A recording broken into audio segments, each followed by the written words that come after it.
அப்ப இந்த மார்க்கத்தின் மீதே மக்களுக்கு சந்தேகம் ஏற்படுத்துகிற வகையில் இந்த கோட்பாடுகளை அமைத்து வைத்திருக்கிறார்கள். இதை விட எது நல்லது? அல்லாஹ் என்ன சொன்னா சொல்லு, அல்லாஹ்வுடைய ரசூல் என்ன சொன்னாங்க. இன்னும் சொல்ல போனால் இந்த ஹலால் ஹராமாக்குற ஒரு ரைட்டை முதல் உரையில உங்களுக்கு சொன்னாங்க. அல்லாஹ்வுடைய ரசூலு கூட அல்லாஹ் கொடுக்கல.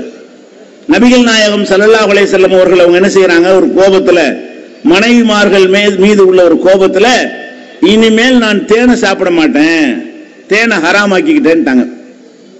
தேன் உண்மையில ஹலால். தேன் இருக்குல்ல, தேனீக்கல்ல இருந்து கிடைக்கக்கூடிய தேன், அந்த தேன் மார்க்கத்தில் இருக்கு, ஹலால் ஆக்கப்பட்டிருக்கிறது. அல்லாஹ்வே சொல்லி காட்டுகிறான், ஃபீஹி ஷிஃபாஉல் லின்னாஸ், அது மனிதர்களுக்கு நோய் நிவாரணம் இருக்கிறது. அது ஷராபுன் முக்தலிபுன் அல்வானு, பல நிறங்கள்ல கிடைக்கக்கூடிய பானங்கள் கிடைக்கிறது என்றெல்லாம் அல்லாஹ் தேனை பற்றி நமக்கு ஹலால் என்று குர்ஆன்ல சொல்லி காட்டுகிறான். அந்த அல்லாஹ் ஹலாலாக்குன ஒரு தேனை மனைவிமாருடைய சண்டையில் என்ன செய்யறாங்க, தேனை கொடுத்தாங்க. அது ஒரு துர்வாடை வருதுன்னு ஒரு மனைவி சொன்ன உடனே, அப்படின்னா அந்த தேனை நான் ஹராமாக்கிட்டேன் அப்படின்னு முடிவு எடுத்துட்டாங்க. அப்ப இது சொன்ன உடனே அல்லாஹ் என்ன செய்யறான்னு கேட்டா ஒரு வசனத்தை இறக்குறான். யா அய்யுஹன் நபியு, நபியே, லிம துஹர்ரிமு மா அஹல்லல்லாஹு லக, அல்லாஹ் உனக்கு ஹலாலாக்குன நீ எப்படி ஹராமாக்குற? நான் தேனை ஹலாலுங்கிறேன், உனக்கும் மனைவிக்கு மத்தியில் சண்டை வந்ததுக்காக வேண்டி நான் சாப்பிட மாட்டேன்னு ஹராமாக்குவியா? பிடிக்காம இருந்தா சாப்பிடாம இருக்கலாம். அல்லாஹ் எதையெல்லாம் ஹலால் ஆக்கி இருக்கிறானோ அதையெல்லாம் சாப்பிட்டுத்தான் ஆகணும்னு சட்டம் கிடையாது. இப்ப கோழி ஹலால், ஹலால்னா என்ன அர்த்தம்? சாப்பிடலாம். ஒருத்தருக்கு பிடிக்காது, சில பொருள்கள் சில பேருக்கு இயல்பாவே பார்த்தாலும் பிடிக்காம போயிடும். அதனால நான் சாப்பிட மாட்டேன்னு சொன்னா தப்பு கிடையாது. நான் பிடிக்கும் ஆனா ஹராமாக்கிட்டேன்னு தப்பு போயிடும். சில பேருக்கு கோழி பிடிக்காது, சில பேருக்கு மட்டன் பிடிக்காது, சில பேருக்கு காய்கறி பிடிக்காது, சில பேருக்கு கத்திரிக்காய் பிடிக்காது, சில பேர் உருளைக்கிழங்கு பிடிக்காது. ஆனா ஹலால் இதெல்லாம் அல்லாஹ் ஹலால் ஆக்கி இருக்கிறான், எனக்கு பிடிக்காது இப்படிதான் சொல்லணுமே தவிர, நான் இந்த உருளைக்கிழங்கு என்னை பொறுத்த வரைக்கும் ஹராம் அவ்வளவுதான் முடிஞ்சு வச்சுக்கிறது. அல்லாஹ்வுடைய ரசூலை கண்டிச்சால நம்ம சும்மா விடுவானா?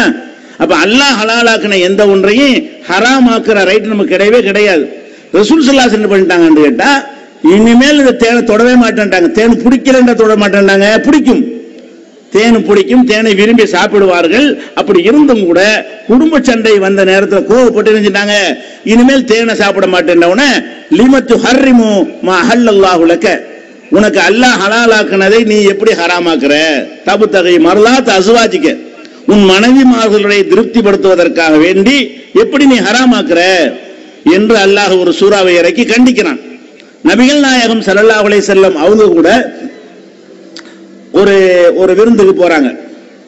அந்த விருந்துல சாப்பாடுலாம் வச்சிருக்கும் போது உடும்பு இருக்குல்ல, உடும்புனா அந்த ஓனான் மாதிரி இருக்கும் உடும்பு, அந்த உடும்பு கறியை சமைச்சு வச்சிருக்கிறாங்க. அப்ப நபிகள் நாயகம் ஸல்லல்லாஹு அலைஹி வஸல்லம் மற்ற சஹாபாக்கள்லாம் போயிருக்கும் பொழுது அதை எடுத்து அவங்க சாப்பிடுறது கையை நீட்டுறாங்க. அந்த விருந்து சமயத்தை விருந்து கொடுத்த குடும்பத்தார் சொல்றாங்க, அல்லாஹ்வுடைய தூதரே, இது உடும்பு இறைச்சி அப்படிங்கிறாங்க. உடனே ரசூல் ஸல்லல்லாஹு அலைஹி வஸல்லம் கையை எடுத்துட்டாங்க.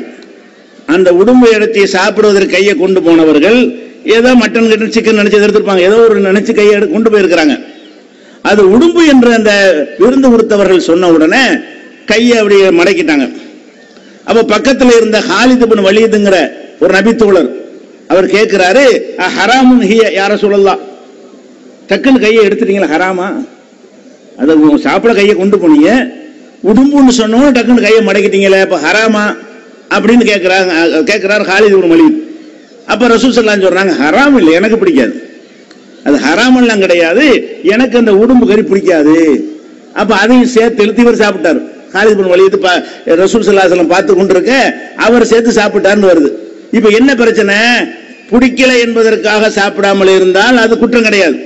ஹலாலாக்கின எந்த ஒன்றையும் விரும்பினால் சாப்பிடலாம், விரும்பாட்டி விட்டுறலாம். ஹலால்னாலே அனுமதிக்கப்பட்டது, கட்டாயமானது கிடையாது. வணக்கம் வழிபாடுகள் கட்டாயமானது. உணவுகள் ஹலால் என்பதெல்லாம் ஒருத்தர் அரிசி பிடிக்காது கோதுமை தின்று போ, கோதுமை பிடிக்காது கேழ்வரகு சாப்பிடு, அது எது வேணாலும் சாப்பிடலாம், எது வேணாலும் விட்டுறலாம். பிடிக்கல என்பதற்காக அப்படின்னுமே தவிர ஒரு ஆள் மேல கோபத்திலேயோ ஒரு லட்சியத்துக்கோ ஒரு நேர்ச்சை செய்தோ அல்லாஹ் ஹலாலாக்குனது ஹராம்ன்ற கூடாது. அல்லாம நேர்ச்சை பண்ணி விட்டேன், நீ ஆட்டையே சாப்பிட மாட்டேன்னா முடிஞ்சு வச்சுக்காத. அப்ப அல்லாஹ் ஹலாலாக்குனதுல கை வைக்கிறான்னு அர்த்தம். இப்படி ஒரு மார்க்கத்துல தெளிவா இருக்கும் பொழுது அது என்ன சாபிக்கு ஹலால் ஹனபிக்கு ஹராமு, மயில் சாப்பிடலாமா, கோயில் எதை வேணாலும் கேளுங்களேன், அந்த கேள்வி கேட்டு பதில் சொல்லுவார். நீங்க சாபியா ஹனபியா முதல்ல சொல்லுங்க, அப்ப ஷாஃபிக்கு ஒன்று ஹலால், ஹனபிக்கு ஒன்று ஹராம்னா அது எப்படி இது மார்க்கம்? இந்த மாதிரி ஒரு மார்க்கம் எப்படி இருக்கு? அப்ப இது மாதிரியான ஒரு குழப்பங்கள் அவர்களுக்கு மத்தியில் எல்லாமே முரண்பட்டதா இருக்கிறது. யானை யானை என்னன்னு கேட்டீங்கன்னா, யானை பன்றி மாதிரி நஜீஸ்ங்கிறாரு ஒருத்தர், இன்னொருத்தர் நஜீஸ் இல்லைங்கிறாரு, அசுத்தம்ங்கிறாரு, ஒருத்தர் அசுத்தம் இல்லைங்கிறாரு. எது சரி? உன் கருத்துப்படி எது சரியோ அதன் பக்கம் நீ அடுத்த கருத்துக்காரன் அழைச்சியா இல்லையா? அழைக்கல. அப்ப இவர்கள் யாருமே என்ன செய்யறாங்கன்னு கேட்டா, அடுத்தவர்களை தாங்கள் இருக்கிற சரியான மார்க்கத்தின் பக்கம் அழைப்பதே கிடையாது.